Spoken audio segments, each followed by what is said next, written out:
Ted Turner died yesterday at 87, and if you only know him as the guy who founded CNN, you're missing the stranger half of the story. June 1, 1980. Turner launched the cable news network from Atlanta with a promise that sounded insane: news that never stops, 24 hours a day, 7 days a week. The industry laughed. They called it the Chicken Noodle Network. Who would watch news at 3 in the morning? Where would he find enough stories to fill all that airtime? The three major networks, ABC, NBC, CBS, had carved up American attention into tidy 30-minute blocks at 6 and 11. Conventional wisdom said nobody needed more than that, and Turner's shoestring operation would collapse within months. It didn't. CNN became the blueprint for how the entire world consumes information now. When the Space Shuttle Challenger exploded in 1986, CNN was there live. When the first Gulf War started in 1991, CNN's reporters broadcast from a hotel in Baghdad while bombs fell around them, and for the first time in history, the world watched a war unfold in real time.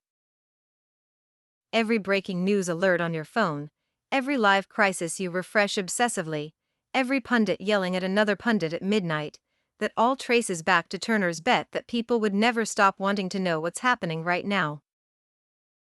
He didn't just create a network. He rewired how humans pay attention. Then he lost $8 billion in 30 months. In 1996, Turner sold his empire to Time Warner for $7.34 billion. He was worth roughly $10 billion at his peak in 2001. Then came the AOL merger, one of the most catastrophic corporate deals in American history. Turner had taken his payment in stock, betting his wealth on the future of the combined company. When the dot-com bubble burst and the merger imploded, his fortune evaporated. By 2003, he was worth $2 billion. The man who built the future of media watched 80% of his net worth disappear because he'd trusted the wrong deal at the wrong moment. Most billionaires would have spent the next 2 decades clawing it back, rebuilding, scheming for another empire. Turner did something almost nobody expected.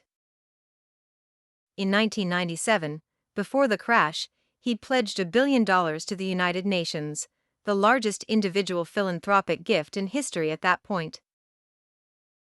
After he lost most of his money, he honored it anyway, paying it out over 10 years.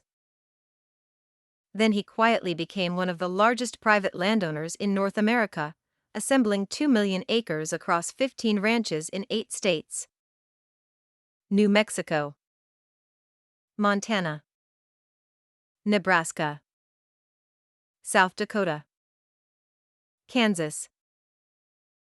But he wasn't building a real estate empire. He was rebuilding ecosystems that had been broken for generations. Turner replaced cattle with bison, 45,000 of them, the largest private herd in the world. Bison aren't just symbolic. They graze differently than cattle. Their hooves aerate soil in ways that let native grasses come back. The grasses support insects. The insects feed birds. Predator populations stabilize. Slowly, across hundreds of thousands of acres of the Great Plains, Turner brought back biodiversity that had been missing for a century. He reintroduced black-footed ferrets, a species that had nearly gone extinct. He let rivers rewild, removing cattle from riparian zones so willows and cottonwoods could grow back. He treated land the way most billionaires treat quarterly earnings, obsessively, strategically, with an eye on returns measured in decades, not months. The man who taught the world to watch everything in real time spent his final decades doing work almost nobody was watching. No cameras. No live feeds. No breaking news cheerins. Just grassland, bison, and geologic time. He was diagnosed with Lewy body dementia in 2018, the same disease that took Robin Williams. It's a cruel one. It erodes memory, language, the ability to recognize faces. The disease that slowly erases the past, claimed the man who made sure the world would never stop obsessing over what just happened 5 minutes ago. Turner died Wednesday surrounded by his family, leaving behind a $2.8 billion fortune, 5 children, and a tension nobody's quite figured out how to resolve. He created the machinery that makes it nearly impossible for modern humans to look away from the present, then spent 20 years trying to repair a version of the past that no longer exists outside his ranches. The 24-hour news cycle he invented will cover his death for exactly as long as the algorithm decides people are still clicking. The land he restored will outlive every headline by centuries.